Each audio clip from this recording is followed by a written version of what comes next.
মাকে কখনো তিনটি কথা বলবেন না। মনে রাখবেন, মা হচ্ছে পৃথিবীর ভিতরে এমন একজন যিনি সব সময় আপনার জন্য কাঁদেন, যিনি সব সময় আপনার কষ্ট বোঝেন। ওই মায়ের সাথে কখনো খারাপ ব্যবহার করবেন না। মা সবচেয়ে বেশি কষ্ট সহ্য করেছেন। আপনি যে দুনিয়াতে এসেছেন, 10 মাস মায়ের পেটে ছিলেন, কত লাতে গুতা মেরেছেন, মা কত লাতে গুতা সহ্য করেছে, আপনাকে কখনো বোঝা মনে করে নাই।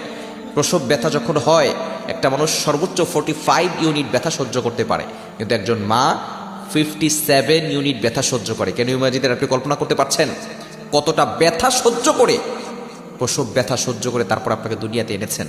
ওই মায়ের উসিলে আপনি দুনিয়াতে এসেছেন। সুতরাং মায়ের সাথে খারাপ ব্যবহার করবেন না। আল্লাহ নিজে বলে দিয়েছেন, ওয়াবিল ওয়ালিদাইনি ইহসানা, good behaviour with parents, good dealings with parents, পিতামাতার সাথে ভালো ব্যবহার করো। মাকে কখনো তিনটি কথা বলবেন না। নাম্বার 1, 1 নাম্বার হচ্ছে, মা যদি কোনো কিছু বলে আপনি বলবেন না তুমি কিছুই জানো না। যেই মা আপনাকে শিক্ষা